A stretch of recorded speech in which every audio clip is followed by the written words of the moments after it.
Okay, let's talk about another quarterback here. The second quarterback taken in the draft here, Jayden Daniels, quarterback for the Washington Commanders.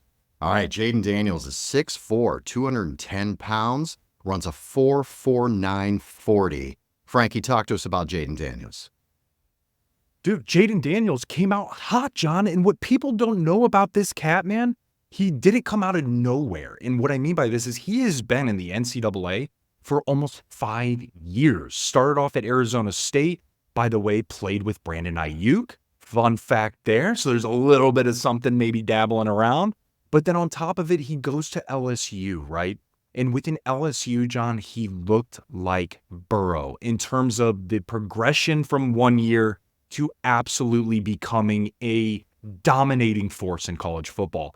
He ended up having 3,800 yards last year, 40 touchdowns, and only 4 interceptions. Not only is that just impressive if you're playing in MAC, which, fun fact, I played for the MAC, but when you're playing SEC teams and you're playing Bama, and then you're going and playing some of the top tier ACC teams like Florida State when they had their players healthy, dude, he looked amazing, man. And then you layer on his rushing capability. We saw, and what we talked about was Caleb Williams having some rushing capability. Jayden Daniels takes this to the next level. What do I mean by this? 1,100 yards. 1,100 yards rushing last year. 10 rushing touchdowns. And John, he became the first player since 1996 to lead the NCAA in both yards per pass attempt, which was 11.7, and yards per rush, which ended up being 8.4. John, this guy is unbelievable. He was the only player in FBS history to throw for 12,000 yards and rush for 3,000 yards. Okay, so now let's talk about the situation he walks into, right? He's walking into Terry McLaurin, Jahan Dotson, Luke McCaffrey, Austin Ekeler, Brian Robinson, Zach Ertz, and a completely revamped front office. John, this isn't going to be the same Commanders of before. This is going to be a team that, with Jayden Daniels at the helm, is absolutely somebody who could be a force to be reckoned with. Now let's take a step back. Who does Jayden Daniels remind me of? Who does Jayden Daniels remind most people of? I think you're going to get a little crazy here, Frank. I have a feeling.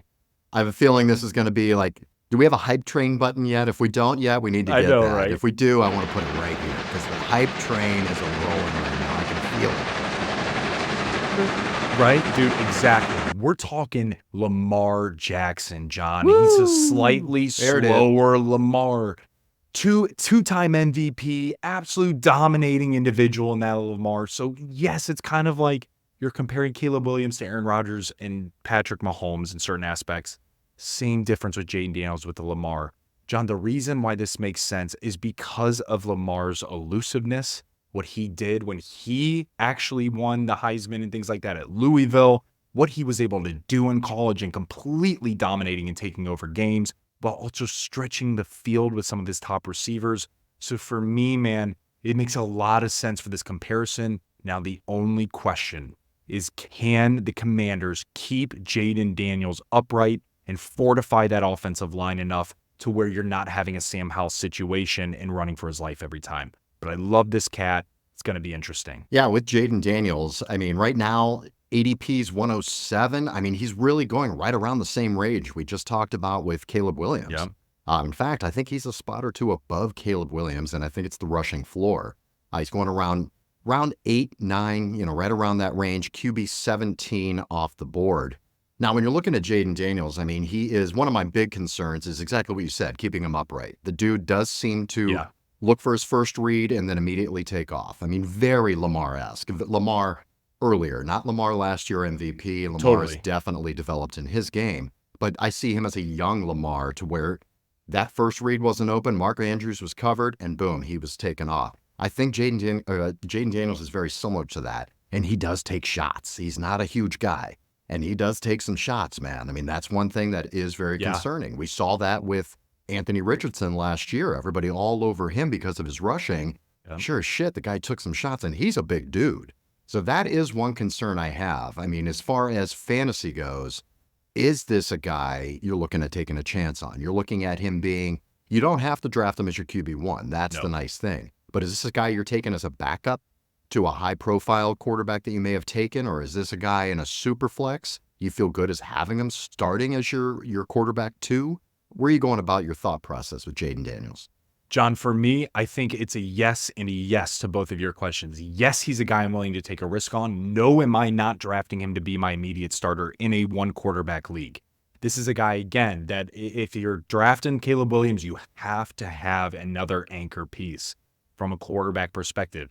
I'm not saying you got to go up and get CJ Stroud, Lamar Jackson, Patrick Mahomes, Josh Allen. What I'm saying at is look at Matthew Stafford, look at, again, a Jared Goff, a Tua, to where you know their floor is above that 250 limit, right? Think of it in terms of fantasy points, right? A good running back, John, outside of CMC is going to get you mid 250s. A really good quarterback is going to get you up to upper twos, low threes. That is where if you can find a super high floor guy to pair with one of these dudes, yes, take it and go with it.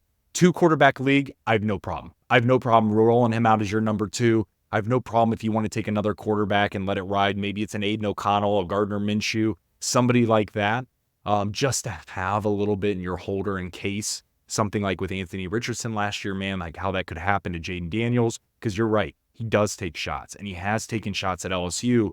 And you don't want something like a Jordan Travis issue from Florida State last year happen, and then it blows up the entire team, because that is what will happen. Everything for the Commanders at this point is riding on Jayden Daniels. Their success is riding on Jayden Daniels. They don't have Sam Howell even as their backup anymore. Shit, they don't even have Jacoby Brissett anymore.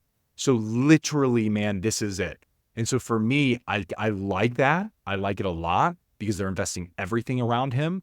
So for me, though, I got to make sure that I'm also getting another type of quarterback to help out as well from your fantasy team. But yeah, man, I'm definitely not afraid to draft these guys, either Caleb Williams or Jayden Daniels.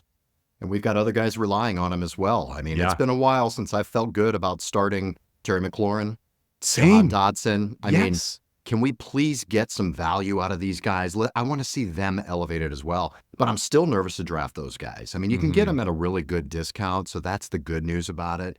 Even an Austin Ekeler. I mean, after watching the Jayden Daniels film, I'm going, Austin Eckler's rising up on my board a bit. They're going to run Same. Brian Robinson, I think, first, second down. But I Totally. think Austin Ekeler is really going to be a nice cozy blanket for Jayden Daniels. I mean, it plays right into his game. So that we'll have to see as after the offseason progresses a little bit. But some of those guys might be rising up my board after what I've seen with Jayden Daniels.